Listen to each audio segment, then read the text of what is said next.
Assalamualaikum warahmatullahi wabarakatuh. Kembali kita akan belajar tentang fungsi peluang.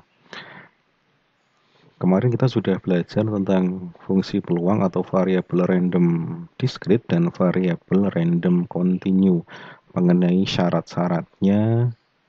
Nah, sekarang kita akan mengambil salah satu contoh variabel random discrete, yaitu distribusi binomial. Dari namanya ada B, berarti kira-kira 2 ya, nominal adalah keadaannya. Maka keadaan yang mungkin kita pakai ketika menggunakan distribusi binomial, maka kita bisa mendefinisikan menjadi dua macam keadaan. Misalkan, saat kita melemparkan suatu koin, kita akan mendapatkan angka atau gambar. Ketika seorang ibu melahirkan seorang bayi, maka kemungkinannya laki-laki atau perempuan. Dan ketika suatu dua tim basket saling bertanding, kemungkinannya adalah menang atau kalah. Nah, manakala kita bisa mendapatkan suatu kejadian atau percobaan yang bisa didefinisikan atau bisa muncul dua kemungkinan jawaban semacam itu, besar kemungkinan itu akan menjadi suatu distribusi binomial. Dan biasanya dua kemungkinan itu lebih mudahnya akan dinyatakan dalam bentuk benar atau salah. Sehingga suatu percobaan atau kejadian binomial harus memenuhi syarat-syarat sebagai berikut. Yang pertama, jelas bahwa kejadian yang muncul itu ada dua, atau bisa dianggap menjadi dua. Kemudian kita lakukan N kali percobaannya. Masing-masing percobaan harus saling bebas sehingga tidak saling berpengaruh. Dan pada masing-masing percobaan, peluang untuk sukses itu sama dengan peluang sukses pada percobaan-percobaan yang lain. Jika tidak, maka satu saja tidak terpenuhi, maka dia tidak memenuhi percobaan binomial. Nah, hasil percobaan binomial tadi yang akan kita namakan sebagai distribusi binomial.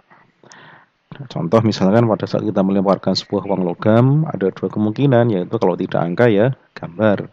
Biasanya kita anggap angka itu sebagai peluang sukses, peluangnya adalah P, maka gambarnya peluang gagal, maka 1 min P.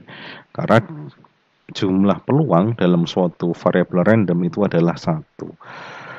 Nah, rumus peluang binomial sendiri adalah semacam ini. Ini adalah rumus kombinasi.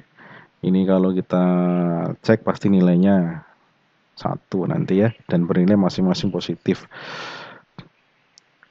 Kemudian contohnya misalkan pada pelemparan sebuah dadu sebanyak 4 kali akan dicari peluang munculnya mata dadu 3 sebanyak 2 kali. Kita definisikan satu persatu. Kita akan buktikan bahwa kejadian ini merupakan suatu peluang berdistribusi binomial. Misalkan kejadian munculnya mata dadu 3 kita anggap sebagai X, maka P-nya itu adalah peluang dari X, peluang dari munculnya mata dadu 3. Kita pernah menghitungnya yaitu 1/6. Banyaknya percobaan 4. Harapan munculnya mata dadu 3 adalah 2. Terpenuhi ya bahwa 2 kurang dari atau sama dengan 4. Karena P-nya 1/6, maka Q-nya 1 dikurangi 1/6, 5/6. Karena 4 syarat terpenuhi, maka ini memenuhi syarat distribusi binomial. Tinggal nanti kalau kita ingin mengetahui berapa peluangnya, Anda masukkan ke sini. Nah, sekarang sebagai tugas, silahkan cari contoh kejadian sehari-hari yang tidak berupa dadu dan uang logam tentunya. Silahkan mencari dan mendefinisikan sendiri yang memenuhi syarat distribusi binomial. Dan silahkan Anda beri alasannya. Semoga ini bisa membantu kita dalam belajar tentang fungsi peluang. Saya kira itu, semoga bermanfaat. Assalamualaikum warahmatullahi wabarakatuh.